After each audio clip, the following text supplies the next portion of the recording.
ऋषि ने कहा, शुंभ निशुंभ की आज्ञा पाते ही चंडमुंड अपनी चतुरंगिनी सेना के साथ अस्त्र शस्त्रों के सज्जित होकर देवी के पास चल पड़े। उन लोगों ने पर्वतराज हिमालय की स्वर्णिम ऊंची चोटी पर देवी को सिंह पर सवार देखा। देवी मंद मुस्कान बिखेर रही थी। देवी को देखते ही उन्हें पकड़ने के उद्देश्य से अचानक ही आसुरी सेना उन पर टूट पड़ी। किसी ने उनका अपना धनुष संभाला तो किसी ने म्यान से तलवार खींच ली तो कुछ एक देवी के सामने आकर खड़े हो गए। उस समय अंबिका देवी अत्यंत कुपित हो गई। क्रोधानल के धधकने से उनकी मुखाकृति काली हो गई, उनके भौहें तन गई तथा उस स्थान से विकराल काली का प्रादुर्भाव हुआ। उनके हाथ में तलवार तथा पास था। वे चीते के चमड़े की साड़ी पहने नर्द मुंडों की माला में सुशोभित हो रही थी। उनके हाथ की तलवार विशिष्ट प्रकार की थी। उनके शरीर का मांस सूखकर केवल अस्थिपंजर रह गया था। ऐसे वेश के कारण उनकी आकृति बड़ी डरावनी लग रही थी।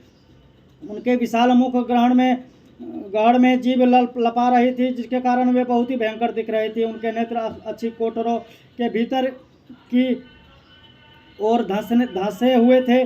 उनकी आंखें लाल वर्ण की थी। वे देवी अपने भीषण गर्जना से त्रिलोक को कंपित कर रही थी।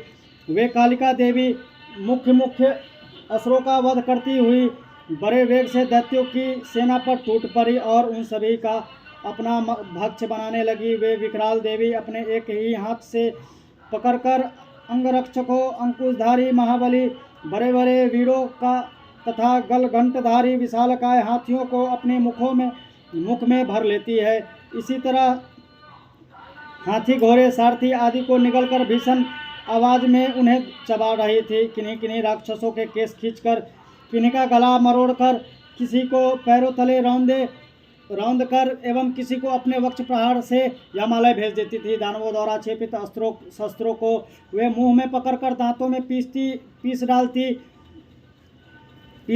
काली ने उन महाबली दैत्य समूहों को कुचल डाला। कितनों को ही उन्होंने अपना आहार बनाया तथा कितनों को रणभूमि में भागने में विवश कर दिया। कोई तलवार की धार से चीर डाले गए तो कोई खड़गवान से मार डाले गए और कितने ही अनेक नुकीले सांपों में दांतों में पिस गए।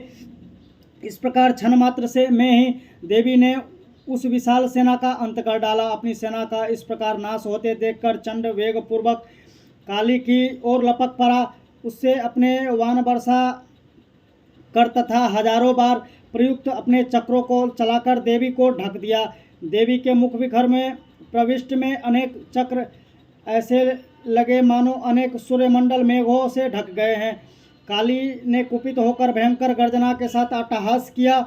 उनके मुख के अंदर अदृश्य ही रहने वाली दंत पंक्ति चमक के कारण बहुत ही उज्जवल दिखाई पड़ रही थी। देवी ने अपनी लंबी तलवार से हाथ शब्द का उच्चारित करते हुए चंड के बाल पकड़ लिए और अपनी तलवार से उसके मस्तक का सफाया कर दिया। चंड के मरते ही मुंड तेजी से देवी की ओर झपट पड़ा, परंतु देवी ने क्रुद्ध होकर उनकी तलवार के मुंड को भी मार गिराया। चंडमुंड के गिरते ही बच्ची कुची सेना भाग खड़ी हुई। तब देवी चंडमुंड के कटे सिर को हाथ में लेकर भगवती चंडिका के पास गई और विकट अट्टहास करके कहने